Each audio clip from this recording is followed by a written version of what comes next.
Hi guys, thanks for tuning in to another video on ForgottenWeapons.com. I'm Ian. I am here today at the Rock Island Auction House taking a look at some of the guns from their upcoming December 2015 auction. One of the ones I found here in the handgun racks was this Walch Revolver. Now from the side there it doesn't look like anything fancy, although if you're sharp-eyed you might notice that the cylinder looks unusually long. Well, what's interesting about this particular revolver is that it has 5 chambers and fires 10 times. Actually a pretty cool, clever use of the superimposed charge concept. So basically, in a nutshell, what this does is you actually load powder and ball, and then more powder and a second ball. And then you have 2 nipples on the back of the cylinder for each chamber. So you put on 2 percussion caps, and there are actually 2 fire holes. So one of the percussion caps vents straight through the back of the chamber into the back charge, and the other percussion cap actually has a fire hole that runs up alongside the chamber and then down partially up in front of it. So when you fire one hammer, you're actually going to detonate the front powder charge and fire the front ball, and when you fire the second hammer, you're going to detonate the rear powder charge and fire the rear ball. This allows you to actually squeeze 10 rounds into a 5-chambered cylinder. A cool, clever concept. Now, there are a couple potential problems here. The first obvious one is, well, what if you accidentally fire the back charge first? Then, instead of one projectile, you've actually got 2 projectiles that you're trying to fire out, and that's kind of a recipe for blowing up a gun. Well, Walch actually had a solution for this. His firing mechanisms, and there were 2 different versions, which I'll get to in a moment, his firing mechanism actually forced you would cock both hammers simultaneously, and the trigger would automatically fire one and then the other in the proper order. Now the first version of these Walch pistols was a 36 caliber gun that actually had 6 chambers, and thus was a 12-shot gun. Only about 200 of these were made, and they were made subcontracted by Walch to the Union Knife Company. For manufacture. They're called the Navy version. They were actually used by the United States Navy, although nobody's been able at this point to find the actual contract paperwork for their order. They're considered a secondary Marshall pistol in collector circles. Now the much more common version is this one, although certainly not common by most standards today. A total of 3,000 of these were made, and this is a 31 caliber 5-chamber, so 10-shot version. These were made for the commercial market, although actually at least one whole unit of infantry, the Company I of the 9th Michigan Infantry, used these pistols during the Civil War, and at least a few others would have been purchased for private use by various Union soldiers. What's kind of interesting about this is these guys, the 31 caliber guns, were actually, again, subcontracted by Walch to the New Haven Arms Company for manufacture. Well, if that rings a bell, that's because that's the company that was owned by Oliver Winchester, which at the time that these were being made, they had just finished making volcanic pistols, and in a short period they would go on to actually making the 1860 Winchester lever-action rifle, which would of course become an iconic and vastly popular line of products for Winchester.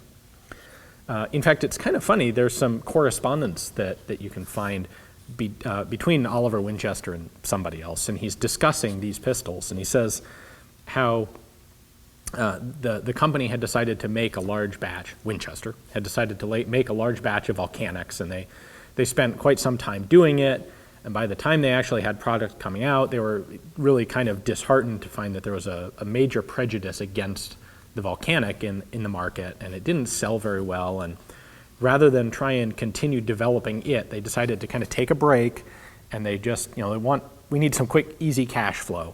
So they took a contract from Walch here to manufacture 3,000 of these little revolvers for him, and what happens? When the pistols are all finished, Walch refuses to pay them, so they're screwed again. Now if we look at the documentation, apparently Winchester sued, but then the case never went to trial. So they clearly came to some private arrangement and the suit was dropped, and these all are labeled or marked the Walch Firearms Company. So apparently he did ultimately fall in line and pay Winchester for the work making those revolvers. But anyway, we should take a closer look at this guy so you can get up-close view of exactly how this double-shot system works. So let's go ahead and do that. All right, so I will start out by pointing out that this is a mildly engraved bronze frame gun. They did about 2,000 of these guns in bronze, and they were the first ones done, and then they followed those with about another 1,000 made in steel. So neither one of them, neither material seems to bring much of a premium to the collector's market, but it's interesting that they are done two different ways. Now, this being the .31 caliber gun, it does have the sheath trigger, or sheath style trigger. And if we look at the back of this cylinder, you can see that it's got just a huge profusion of percussion cap nipples there. That is, of course, 2 per cylinder. As kind of typical on percussion revolvers, we have a rear sight notch cut into the hammer. In this case, it's the left-hand hammer, which is center line of the gun. So when I cock the hammer, I will point out that the lockup on this particular example is not ideal. Let's try that again. There we go.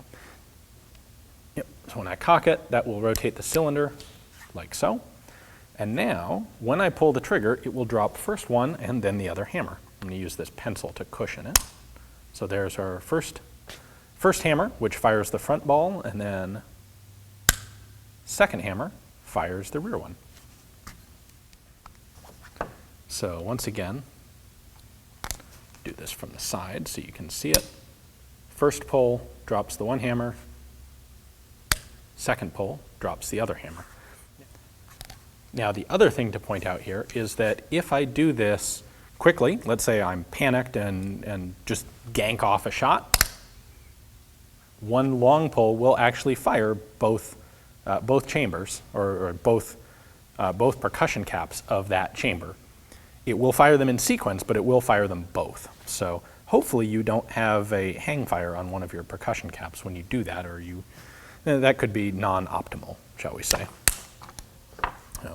Sight picture on these guys is pretty typical of Civil War era revolvers, which is to say poor at best. We do have a little teeny bit of a rear sight notch cut into that hammer right there. And that is the second hammer to fall, so you can use that sight notch, and the first time you pull the trigger, the right-hand hammer will drop, and you continue to have a sight picture to use.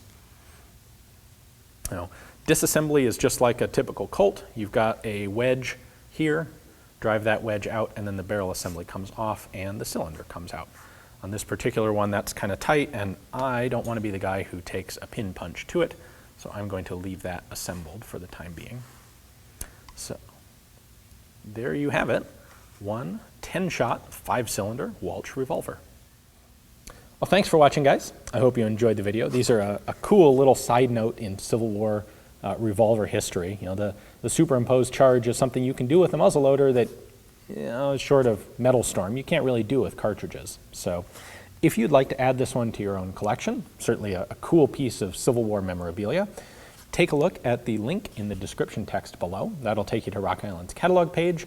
You can see their pictures, their description, etc., and place a bid right there online from the comfort of your computer chair. And thanks for watching.